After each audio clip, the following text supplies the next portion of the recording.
button that says go live.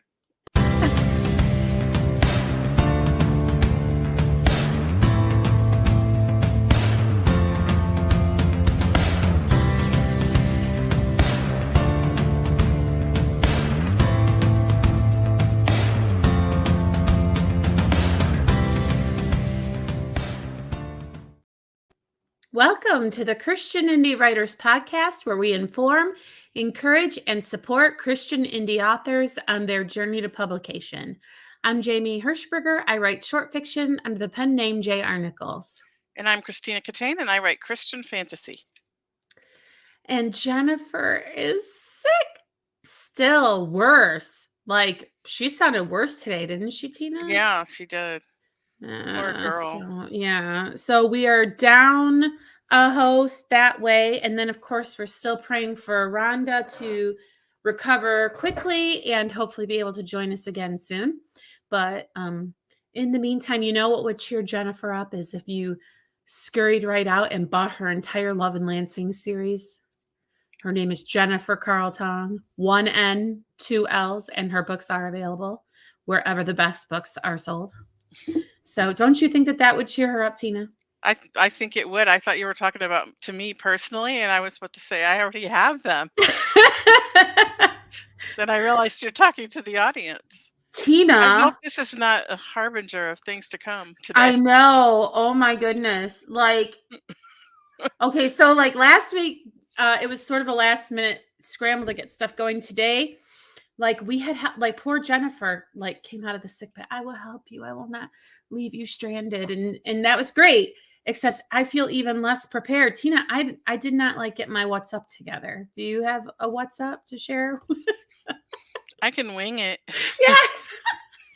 Yeah. Stall, and perhaps I'll be able to come up with something. What's we go around the virtual table every week and we ask each of the hosts what's up. And so that's what that's all about. If you've joined us, first of all, yeah, I didn't even thank the people who listened, Tina. Oh, goodness. They're probably mad at me because I don't think that I got the last week's podcast up on the thing until I think Jen had to do it at the end of the week or something. Well, we appreciate you, listeners far and wide, and people who are joining us in the chat today.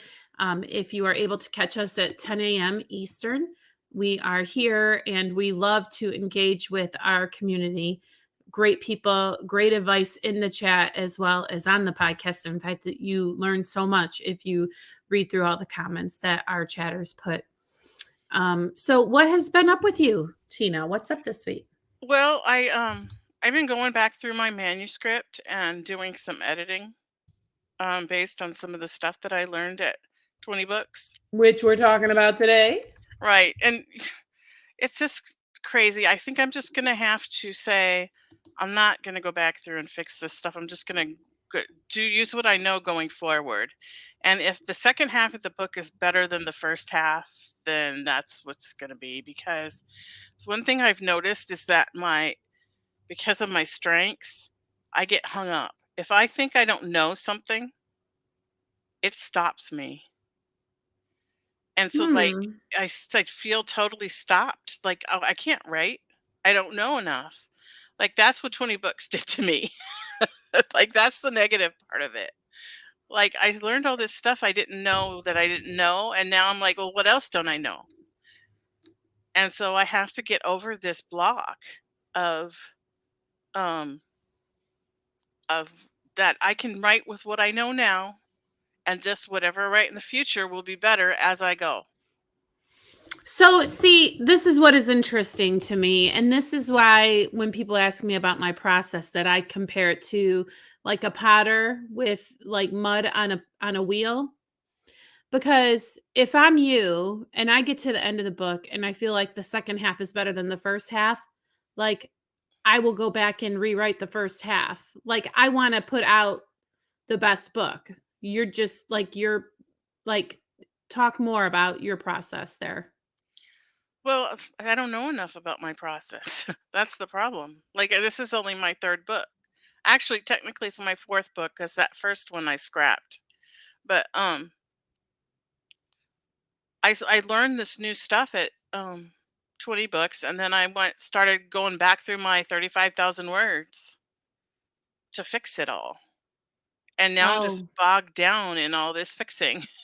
And I feel like I'm not moving forward, but really I'm making it better. I see what you're saying.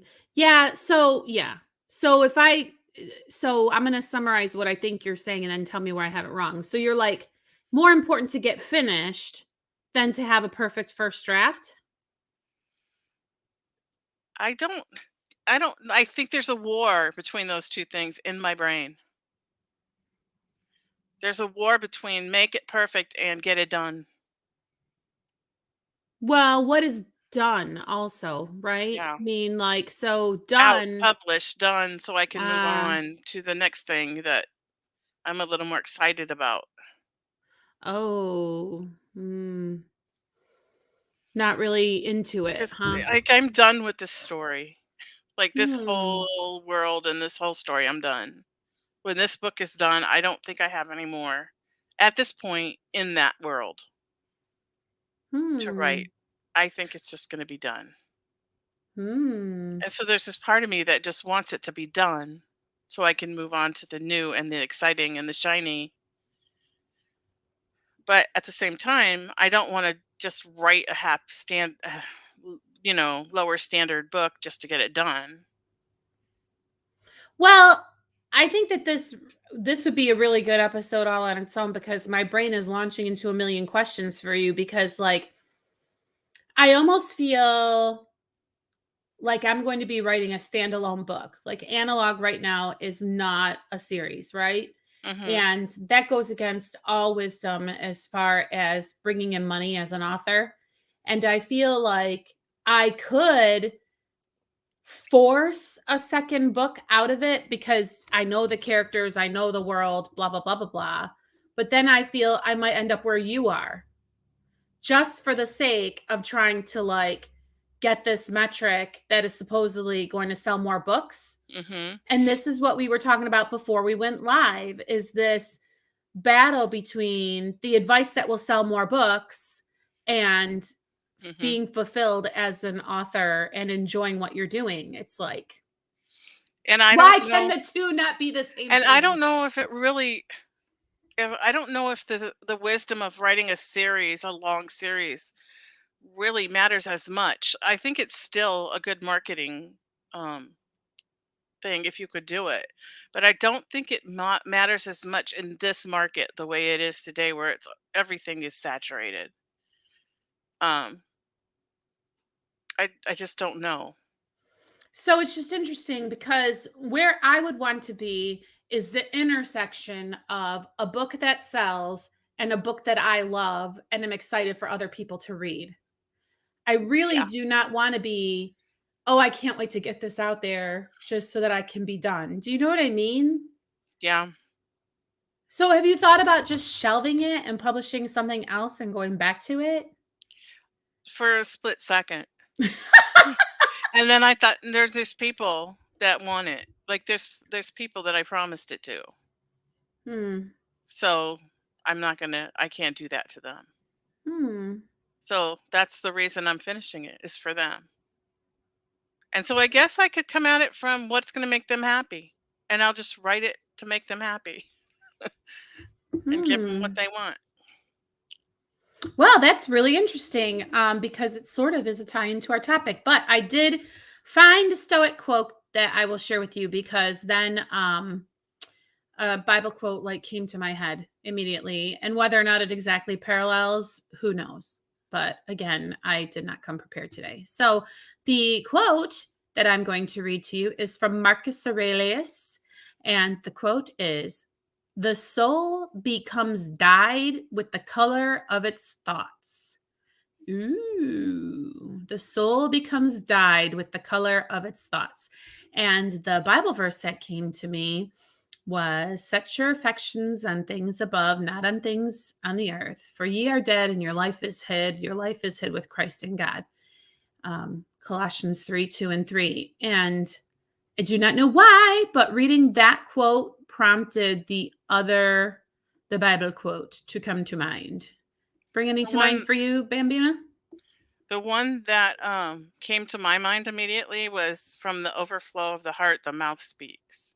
Ooh. Wow. And I don't know the address. Well, that's a good one anyway. Let The me Bible see. study teacher doesn't know. I can quote the scriptures, but I can't tell you where they are. I just Okay, do you know all what? crumbled in there. The only reason why I know that one is because in the overflow of the heart, I'm looking it up. Matthew 12:34 was yours. And the only reason I knew my address is because ABC Bible verse songs, the letter S Mhm. is set your affections on things above. And I would sing it for you all, but it is already 11 minutes into the show. So we do not have time for that. My son had to memorize Psalm 90 when I was homeschooling him. And I still like when I hear it, then I can like I kind of know the next line as it's going because he said it out loud so many times when he was learning it. We do have chatters this morning. Teresa likes my haircut. Yeah, Jamie has bangs. Honestly, it looked a lot better like a minute before we went live, but then I noticed that my turtleneck was backwards, and Tina's like, "Don't change it now. We have to go live." And I'm like, "I must change it because it was really bothering me because there's this crease here and a tag, and so I changed my shirt, and my hair went. It's all fluffy. Um, yeah, it's my Ishkabibble haircut. Teresa Thomas says she understands where you're at, Tina. She gets what you're saying. You don't want to get so stuck trying for perfection that you don't move forward. Yes, yes. Piper says she's curious what sessions have brought you to such a standstill, Tina, which is a great transition into our topic. Piper, we will Yeah. send you a check for your awesome Yeah. A segue percentage line. of our income will be yours. Oh, yes. So that means you have to pay what's 10% of $15? $1.50 a month, Piper. Just- For your share of our zero proceeds. It does not sound like a good deal for Piper. It doesn't. All right. So somewhere in my world, I have that outline for today's episode, which so Tina went to 20 books to 50K, which is a writers conference, and it's been held pretty consistently in Las Vegas. And that is where she went virtually because she was supposed to go in real life, but little baby granddaughter decided to come Yeah. and kind of blew all of the plans out of the water. Best reason ever to miss a conference, right, Tina? Yeah. Oh yeah. Yeah, I signed up and I paid everything in February, and then in April I found out my daughter was pregnant and that she was due the week after the conference was supposed to be. So the good folks of 20 bucks to 50K were kind enough to make Tina's ticket to transpose it into a virtual ticket. And so you spent a lot of time snuggling the baby and watching content online, right, Tina? Yes, I did. Now we also had Piper Dow, who is in our chat. She went to 20 bucks 50K, like actually traveled there. And can't remember the other gals who went. Maybe Catherine Carroll very went, good. Okay. and I'm not sure if anybody else did it virtually online, but I think they're the only two of our listeners that went that we know about. And Cindy and Catherine were able to like buddy up. They put out their little connection feelers and buddied up with other Christian authors at the conference. So if you anyone out there listening goes next year, make sure that you poke your head up in here and say, "Hey, I'm going to be there too. I'd love to get to shake your hand, Pepper Dow." And I'm sure they will make that happen. Right? They're Yeah, friendly folks. and maybe I'll be there too if my daughter doesn't get pregnant again. Oh yeah. We'll I see. don't know what. Oh, Tina, Teresa says she hasn't listened to book 2 yet, Tina, but the series was so clearly given to you by the Lord, and it's such a potent and important message. One of two, she's And two typing. hasn't shown up yet. Maybe remembering that and thinking about who you are writing it for will help motivate you to stay with the course. Also, this could be a spiritual attack because the message has power. Possibly. Yeah, Teresa, you can't listen to book 2 yet because it's not done on audio. Meow, meow. I'm waiting for my narrator, and I'm sure I'm not a priority for her because she's barely made any money off me. We're doing like sharing, royalty sharing. Mm. So yeah. So that she just gets a portion of your Yeah, audiobook sales. whatever I would get if I had just paid her up front, we split it. So I think it's 20% and then she gets 10 and I get 10. I think that's how it works. But it's been so long since I looked at it, I have no idea. You So could have a bunch of sales sitting over there, Tina. I know I haven't gotten any money from them, so I that's a huge sign right there. I didn't get a I usually get paid on the 29th of every month from Amazon. I think I got $12 last month. So Well, it's not no dollars, so that's true. It'll pay there's the for silver lunch lining. once.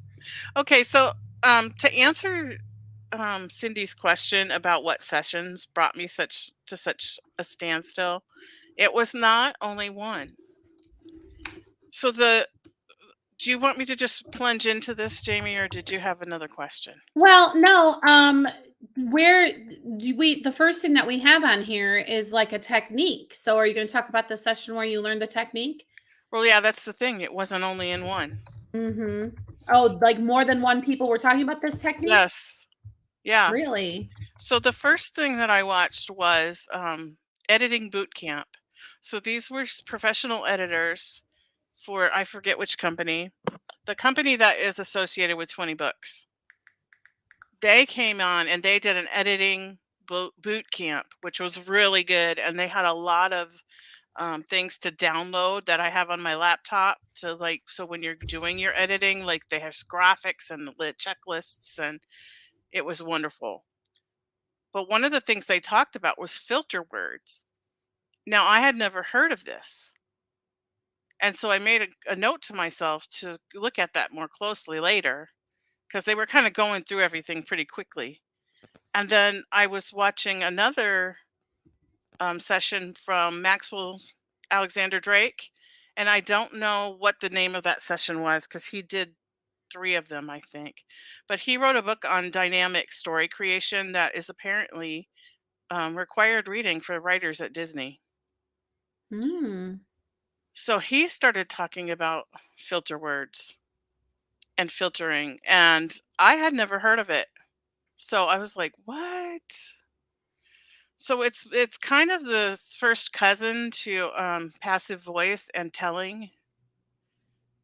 They're all like cousins. Mhm. So if you have too many filter words, you're going to be telling. It's basically. But you So can when go you ahead. hold on, when you say telling, you mean show don't tell is Right. age-old advice for writers. Right. And then you're talking about passive voice. We've done episodes about that. So Right. that's something also to educate yourself about, which is your famous arch nemesis from our first writing group. Right. I had never heard of that either. So I've got the passive voice down because I also study the Bible, and passive voice is a thing when you're studying the Greek Mm, because it's really important when you're studying the Bible to know where the action is coming from. Is it coming from the subject or is it coming from the direct object?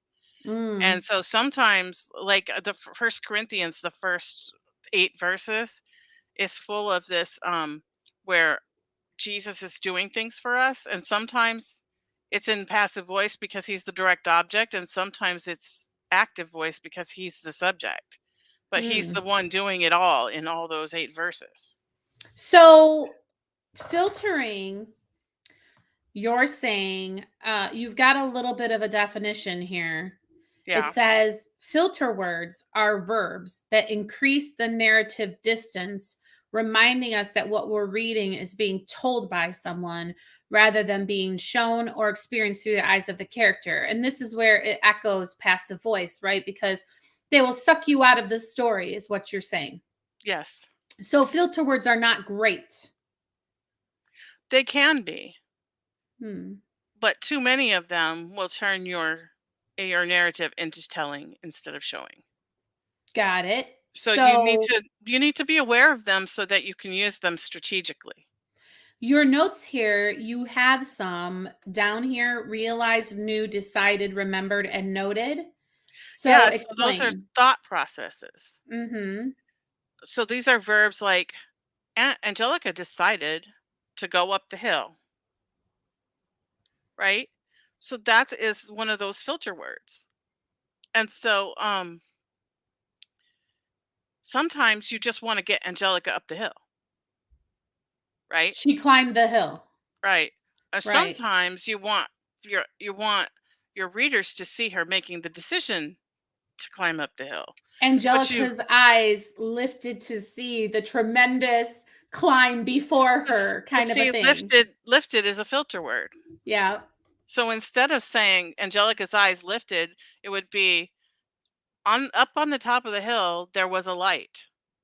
What is that light? And What then is that light? She thought or not? no, Because you I wouldn't mean, say that. You wouldn't see, I say would not that's the like that. filter word. So yeah, my stuff is full of them. Yeah. And so I'm just going back and it's the difference between us watching you walk up the hill and us walking up the hill with you. Yeah. And if we're walking up the hill with you, then it's more immersive. We are you. Mhm. And sometimes you want that distance. Sometimes you want the it to be a narrative distance, but sometimes you want your reader to be in the shoes of your character. I am totally understanding. This is great because just like passive voice and just like adverbs and just like use of the word said and just like any of these other craft pieces of advice, they're very important to know about as you find your own voice. Yeah. And that's Mhm. why I said they're like, the passive voice and the telling versus showing, and these filter words, they're all like first cousins, maybe even sisters, Mm. because they all kind of go together. And some of the advice you get about showing not telling is kind of murky to me, and it didn't make a lot of clear sense. Like putting with zombies was like a trick, but I never got that. Like that never worked for me because I didn't get it. So I for me it just like everything seems so clear now. Like that's what it did for me. Well, I love that. Again, because I sort of feel like ultimately the goal should be for you to find your writer's voice, to find your voice, not to like manufacture one for yourself. Yeah. Do you know what I mean? And Mhm. just having these tools because okay, I feel like when anybody tries a new skill, whether it be playing the violin or whether it be writing a book, um, you start out and you want to be like the greatest person there ever was. So, like, if you start out playing the guitar, the electric guitar, you might want to end up being like Phil Keaggy someday. But when you first start, you know you do not sound like him. Yeah. But then you really don't want to do exactly what he did. You just want it to be that good. Yeah. Right. And how do Yeah, you you want it find to be your your way? kind of good. Yeah. Right. Yeah. All right. So I'm sorry. I think we have comments in the chat. I'm Yeah, in. it's just Teresa had one more about my series that sometimes after the series is complete the sales go up. So maybe we'll see what happens. So the second thing that I learned, do you want me to just go into that or do you have more Yeah. Dive questions? in. So also from Maxwell Alexander Drake, he was talking about physical theme versus internal theme. So we all Mm, know that our book should have a theme, but he takes it and he breaks it down in a way where you turn your theme, your internal theme, into two opposing statements of truth. mm. And then you make sure that you want to prove whichever one you're going to be truth for your story. You want to prove that at the end, but you want to intersperse some scenes in there that prove both sides. So, Um, do you have, for instance, to I have help? two for instances that he used in his talk was Star Wars. So Star Wars, the physical theme is blow up the Death Star, defeat the dark side. The internal theme for Luke was, are you going to trust technology or are you going to trust a higher power and have faith? Mm, So In the end, like, technology saves them, technology saves them, technology saves them. So there's all these scenes proving the other question or the other statement that trusting technology is the best. But in the end, Luke turned off his navigational system and used the Force, and that's how he blew up the Death Star. So in the end, Spoiler alert, everybody. he proved, yeah, if you haven't seen Star Wars, I'm sorry. But why? Anyway, I feel like if you haven't seen it by now, you're just not interested and you don't care. So he so he proved the statement that having faith in a higher power is best. So Finding Nemo, there's actually two stories in Finding Nemo. The story of Nemo, which is for the kids, and the story of Marlin, who is the for the adults in who watched the movie. So Marlin's internal theme is um oops, sorry, my phone. The external theme is Find Nemo. My son is missing. He's been kidnapped. He's been fish napped. Got to go find him. Yeah. The internal theme is being an overprotective parent is bad, or being an overprotective parent is good. So it seems there are scenes that seem to prove that being an overprotective parent was a good thing because Nemo's just been fish napped, right? But really, he through the story, Nemo is fishnapped because Marlin is overprotective. Like he gets frustrated, Nemo gets frustrated and makes the decision to go kiss the butt. Like there's a boat out there, they call it the butt, because he's frustrated at his father's overprotection.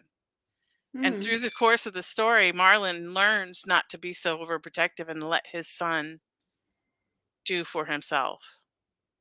Hmm. So, and I discovered through listening to that my stories are the one I'm currently writing is very, very similar to the theme of Star Wars. But Hmm. it's, are you going to have trust in your own abilities, or are you going to put your faith totally in God?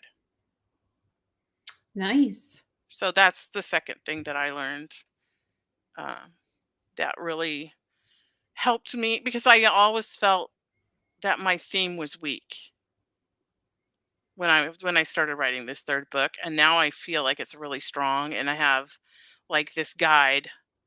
Like, I have these two opposing statements, and I can make sure that one of them's being proved right in every scene of my story. Got it. Got it. Yeah. I love this. I love these guideposts. Yeah. Piper says teachers use Star Wars as an example a lot. And yes, I have never seen it. I guess I haven't got enough interest. I was gonna put it up, but I can't find it. Oh, that's funny. Well, Piper, stick around long enough, you'll know the whole movie because we have exposed you to it. You know plenty. All right. So I love this idea of the themes in story. And it's interesting to me because when people pull up a book from the past and they start to talk about the themes of the book, and then it's a dead author, someone long dead, maybe even, and you wonder what they would say. Like, you wonder if that was an intentional theme or if people are just like really lost it. And I think that as people who care about craft, we long to be people who have controversy in that way. Like, Mhm. just when you look at a piece of modern art and you feel what you feel about it, but then you don't know if that measures up to what the artist intended for you to Yeah. feel from it. Yeah. I Yeah. really like this ideal of theme.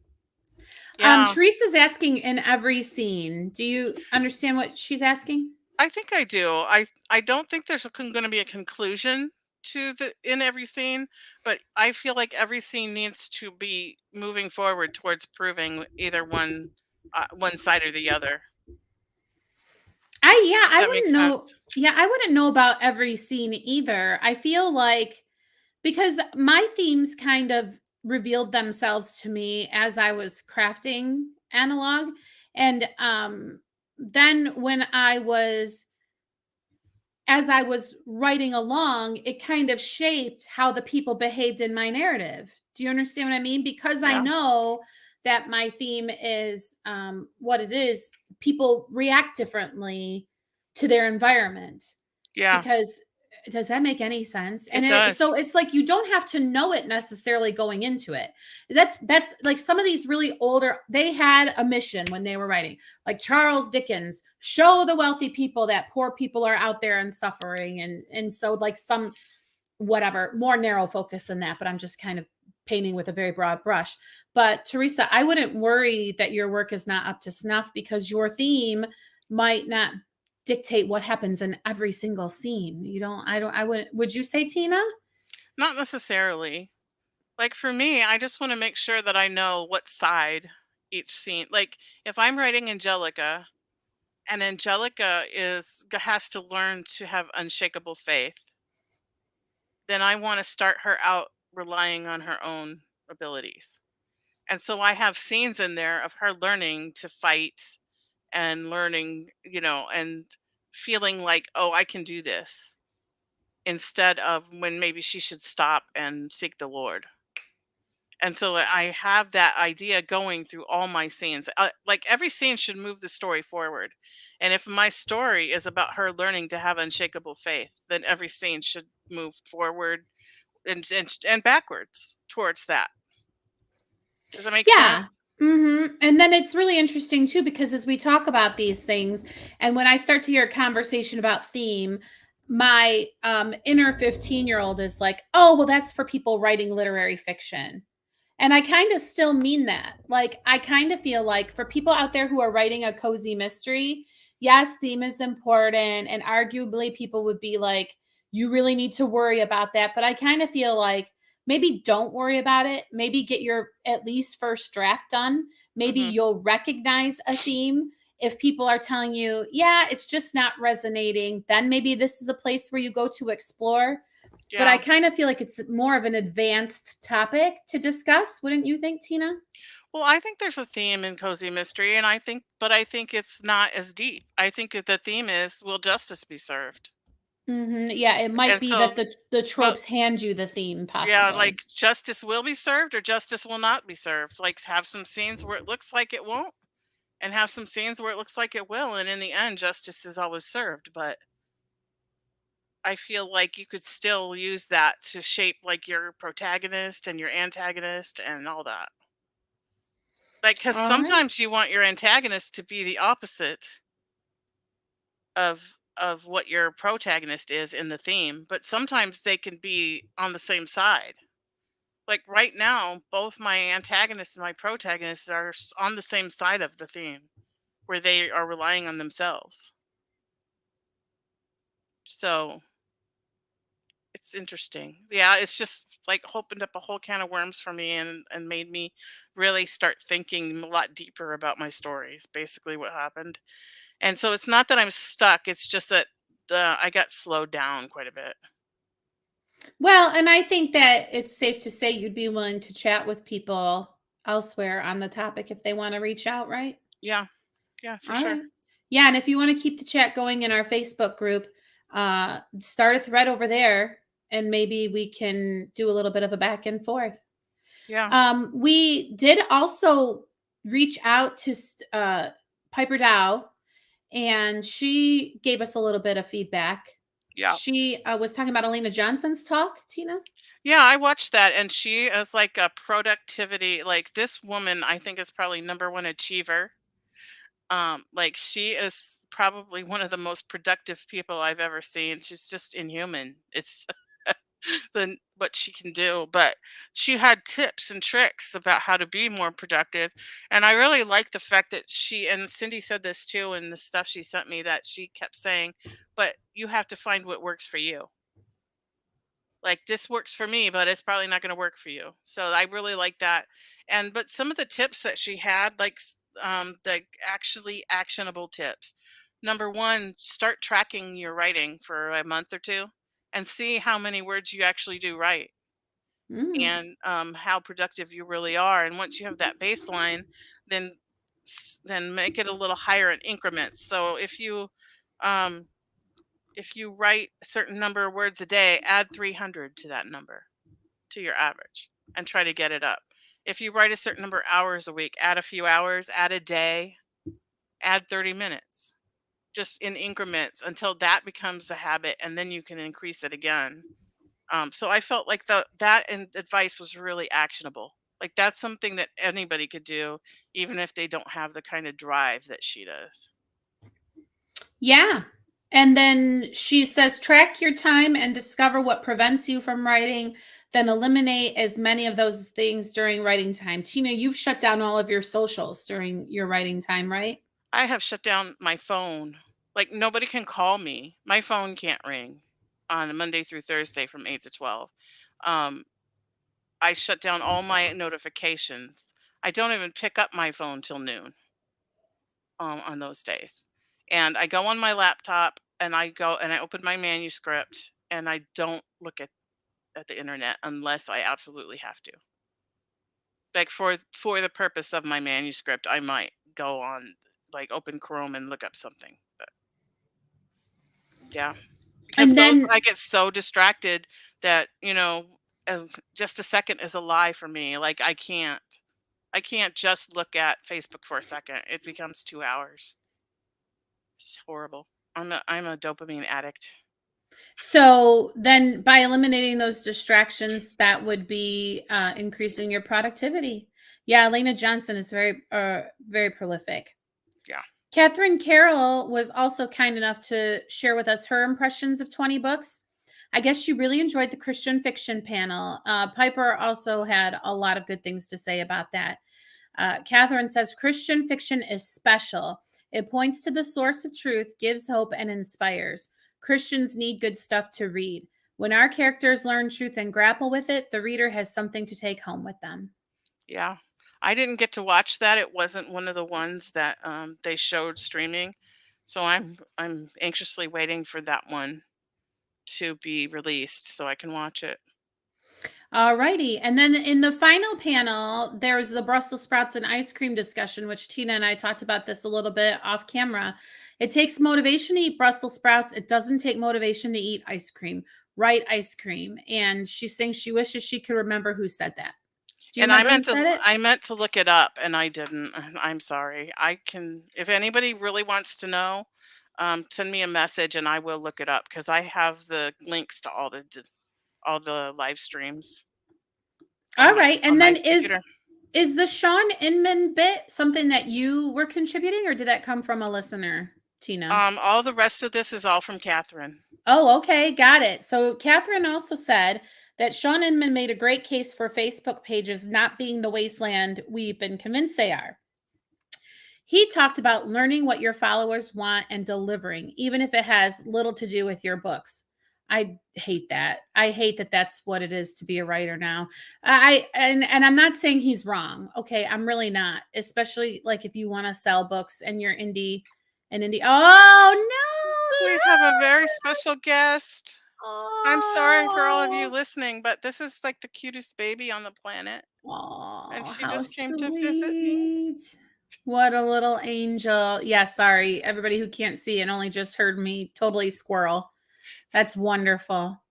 Right. So anyway, just the idea of meeting your audience and engaging with them. Let your followers get to know you. And when you do post about your books, you're posting to a warmed up crowd. I just hate that I have to convince people to like me and then therefore like my work. I just like,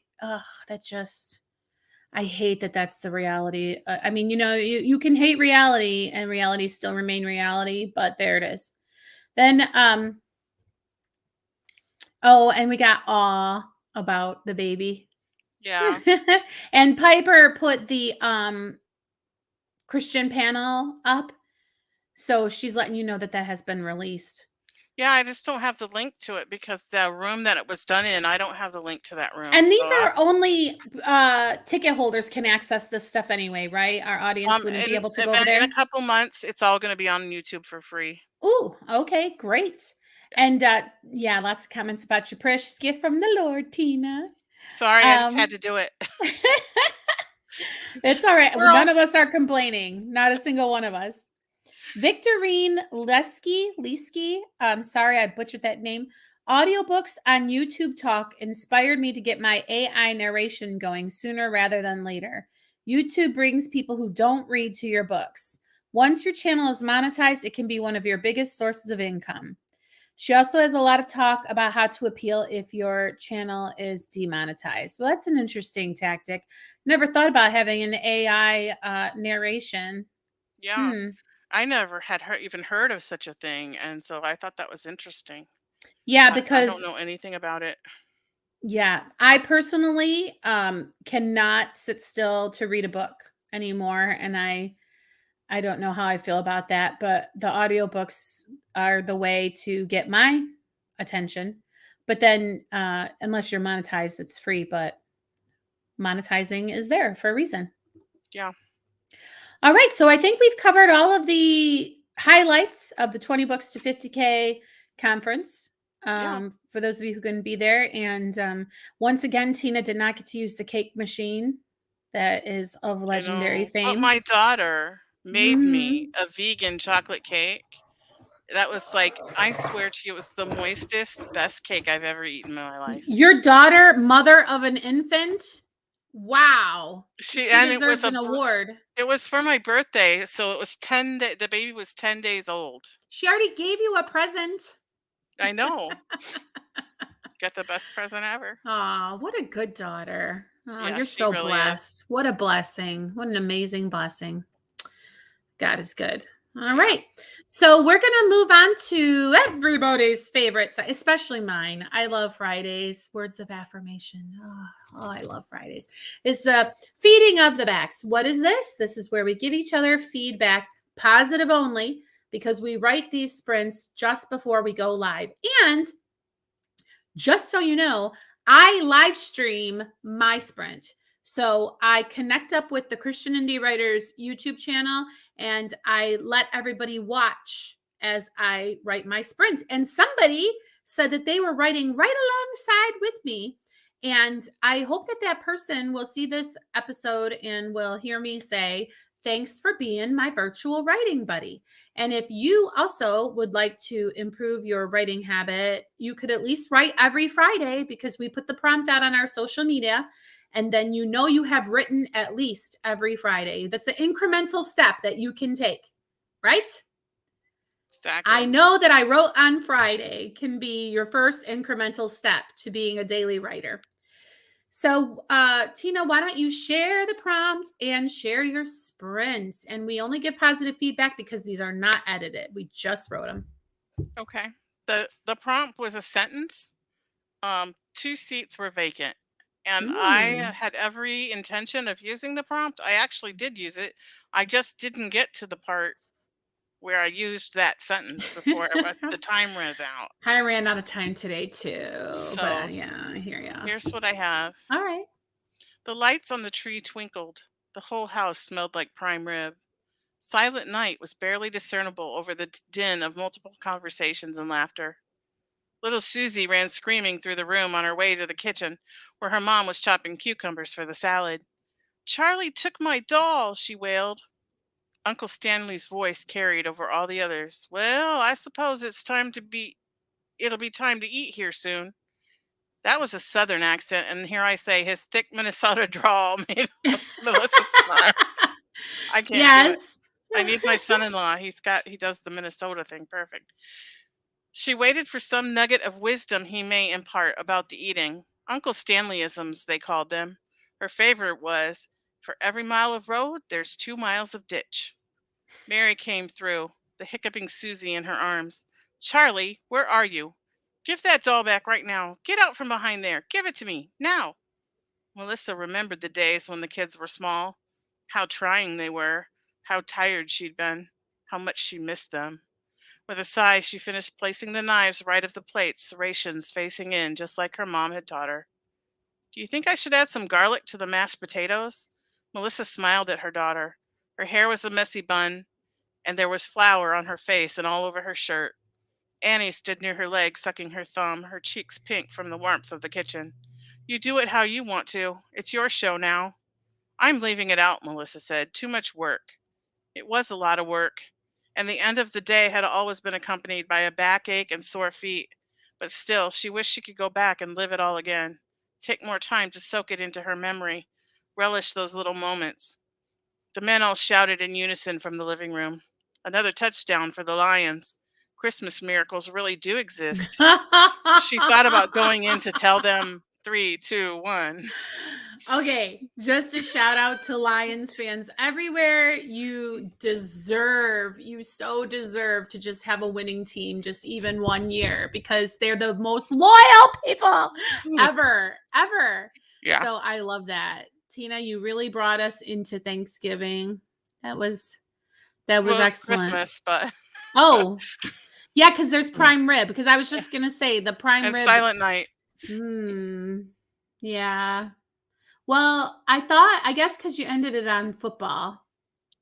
Yeah, is there not a football game on Christmas? I know I there's don't one know. on Thanksgiving. I don't see. It seems like there's always football Yes. on the holiday. Well, you're slaving in the kitchen and all the men are sitting in the other room watching football. And then, yeah, that's how I feel about it.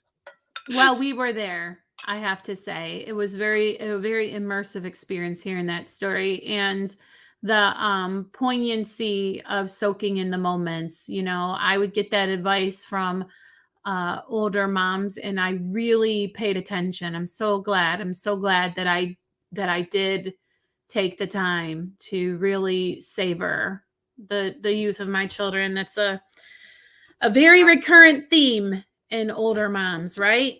Yeah, I think it's yeah. very relatable. Empty nest. I love But it. then they bring home other little birdies to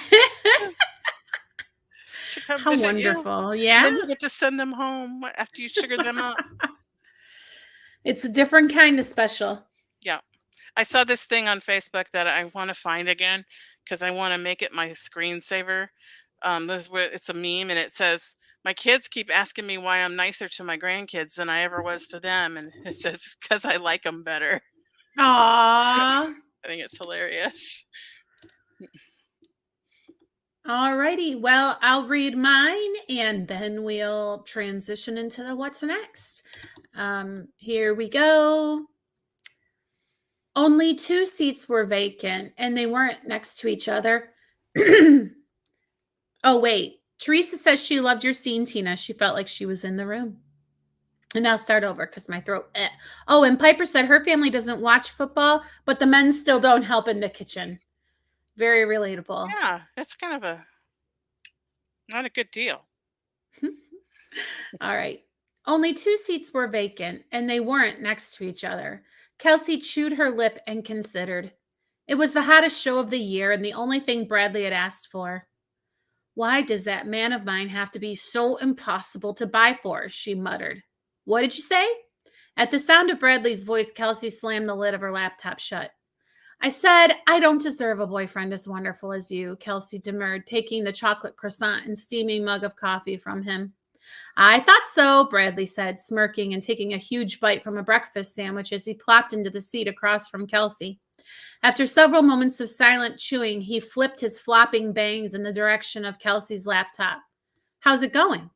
Kelsey swallowed guilt along with the coffee she'd just sipped. She'd come to the coffee shop to work on her manuscript, but had spent the entirety of the first writing sprint trying to get the concert tickets. I think I have writer's block, she said, and wasn't lying. Temptations of the season of gift-giving aside, it had been ages since the words had flowed easily. Bradley's laugh in response bristled her. Oh, come on, you. Writer's block? He took another bite of his sandwich and shook his head, as though he had never heard of anything more ridiculous. Why is that so hard to believe? Kelsey felt a confusing guilt about and simultaneous justification in her anger. Relax, Bradley said, and as if modeling the behavior for Kelsey, he wadded up the wax paper which had contained his sandwich and tossed it onto the table. He gave her a wink and a grin. It was meant to be a compliment. It doesn't feel like one. Kelsey squirmed in her seat and then shrugged out of her jacket. The room was suddenly far too warm. She stared at her boyfriend, waiting for a response, but he only drummed on the table and stared vacantly across the room. I think I know that guy, he said, his brow furrowing. I mean, Kelsey began, pulling tiny bits off the croissant and placing them onto the napkin next to her. I think I'm entitled to have writer's block once in a while. What? He swung his gaze back to her. Writer's block? I'm saying I'm entitled to have it once in a while. Oh, that. Bradley laughed and Kelsey's bristles returned. You're really upset about that, huh? His tone was light. He seemed genuinely surprised. So why was anger boiling up inside of Kelsey's chest? All I meant was, you're the best, most brilliant writer I've ever known. The boiling anger reduced to a simmer. You mean it? 3, 2, 1. Time's up. Wow. I so relate to that. Like, I have not gotten much writing done this month because baby and well, November.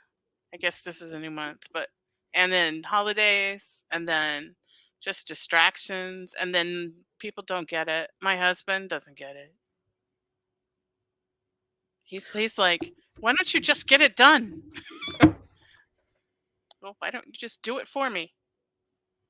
Well, and I feel like my Kelsey is projecting all of that onto this Bradley, because this Bradley is really the partner that we would want in that circumstance, who is just like, oh, you'll get it done. Oh, it doesn't matter. Like, and she's projecting onto him her own, Yeah. uh, like the writer's block, she's giving herself an excuse for not doing it. Right. And she feels like he's calling her out, but he's totally not. But she knows that it's just a bunch of garbage. Right. So she's Yeah. lying to herself and she's angry with him. So she's absolutely projecting, in my opinion. Like that was my intent with the piece, you know. Yeah. Well, you did a good job. It was Oh, good. thanks. Yeah, well, I didn't get to the end. I wanted it to Me become neither. clear that Bradley was who I say. Brad. I wanted us to love Brad again Well, I because, really like, love his bangs. yes, he I like flicks it them when in he the flicks his direction of her bangs. laptop. Yes. Yes, Piper says he's so clueless and sweet at the same time. Absolutely. I mean, like, who would not want to have a Brad? Bring me chocolate croissants and coffee and tell me I'm the If best he writer ever. cooks, then like Yeah. or if he cooks Christmas dinner while you watch the game, I'm Everybody's in. favorite book boyfriend now. Yes. All righty. Well, if you would like to give this prompt a try, set your timer for 15 minutes and include the sentence of the day, which is there were only 2 vacant seats. Right? Wasn't that it? I think there were 2 vacant seats. Let me go back. We 2 have it seats posted. 2 seats were vacant. We have it posted on the Facebook group, right? Yep. And if you're not on our Facebook group, you should be. So book over there and join it. All right. And it's time to talk about what's next. What's next for us and what's next for everybody in the chat. Thank you, Teresa. Great characterization. I appreciate that compliment. What's next for you, Tina? I just need to get this book done. Hmm. And I'm also taking a class from Maxwell Alexander Drake. So I'm doing that too. I can trying to write at the same time and I'm actually doing more editing than writing. So I just gonna continue. So, that the holidays and everything, I think I'm just gonna give myself permission to not be so productive. Hmm. And then first of the year, I'm gonna dig in. That was going to be how I followed up your what's up or your what's next, because again, join our Facebook group, because Teresa Thomas shared a great resource over there for you to declare your goals. I think that come January, she's going to get a lot more participation, because it seems like everybody tends to regroup and recommit come January. But I Yeah. was going to ask you if you had a goal for December, and you sort of preemptively answered. Yeah. I'm just gonna do what I can and um I'm gonna follow the muse this Hmm. month. That's what I'm gonna do. My muse is in Tahiti, I've decided. That would be um, great, except there wouldn't be any snow on Christmas, and I don't think I could handle that. Aw, that's so cute. You can be such a traditionalist. I love it. What That's one adorable. year my parents took us to the Philippines for Christmas. We were in Mhm. Manila, and I'm fairly certain it's summertime there in December because it's Mm. on the um, I wanted to say peninsula. That is not right. Hemisphere. Mm. And I was so depressed.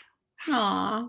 We were like Well, in the jungle, like taking like boats down this river to go in behind a waterfall, and I was just like, this is not Christmas. well, we have one more week before we are off for the Christmas holiday. So, do you have like a goal for the week that we could check in with you on Friday to see how you do? I need to write a 2,000 word short story for my class. You do. Yeah. That should be fun. You will probably love doing that. Yeah, and I have to choose a theme, and I have to have my two opposing statements, and then I have to write a short story using that. And so um I want to come up with a different theme than what my book is, and I'm having trouble choosing it. It would be so much easier if someone just said use this, then I Maybe you could write go it. to the Facebook group and ask for suggestions. Yeah, maybe I'll do that. Yeah. So you need two opposing themes. Yeah. Yeah, similar to believe in the force or believe in technology kind of thing. Yeah. Yeah. Okay. So Piper is going to distract herself from the fact that her brother is hospitalized. We're sorry about that, Piper. She is going to finish her epilogue as a distraction. That's very good that your writing is therapy for you. I'm happy for you and jealous at the same time. I really hope that your brother is doing well soon, Piper. I know it's frustration to be so far away when that happens. Keep praying for that. And then Teresa Thomas says her goal for December is 17,000 words. Way to be specific and actionable. Very good and timely. She fell behind yesterday, but she hopes to write right after the podcast to catch up. Well, that's a good idea. All right. And so she might open the sprint room. By the way, if you are a member of our Facebook group, you have access to our writing sprint room, which you can go into and invite other buddies to come and be productive with you. So be mindful of that. And then my what's next? Gosh, I don't even know. Like, okay, so I can at least report that I have reinstituted my own personal office hours, which worked so well for me until my internship started from 10 o'clock in the morning. Well, until school started, really, because then I needed that time for school. But from 10 o'clock in the morning until 12 o'clock in the afternoon, my local time, I am writing career minded. So no matter what I'm doing during that block of time, it will serve my writing career. That's my commitment to myself. And I did a really good job of keeping that commitment last week and going forward until the smartest tech company in the world snaps me up as an employee. I'm going to And continue on, yeah, unless I have to go in and work a lunch shift at the restaurant. And then I just simply will go and work my lunch shift at the restaurant. But that is as strong of a commitment as I can make to myself. And I am not necessarily interested in productivity because more than anything, I think this past couple of years has shown me that my writing is an art form. It is not a uh, churn them out to make more ducats sort of an endeavor. So I'm right. comfortable with that level of commitment. Piper's saying, have a great weekend, everyone, because she knows we're wrapping it up. Have we said everything there is to say, Miss Tina? I think so. All right. So that concludes this episode of the Christian Indie Writers Podcast. Until next time, may your pen be prolific, your deadlines be met, and may all of your words honor Christ. Bye now. Bye. Oh, I have to end it, don't I? Sorry, guys.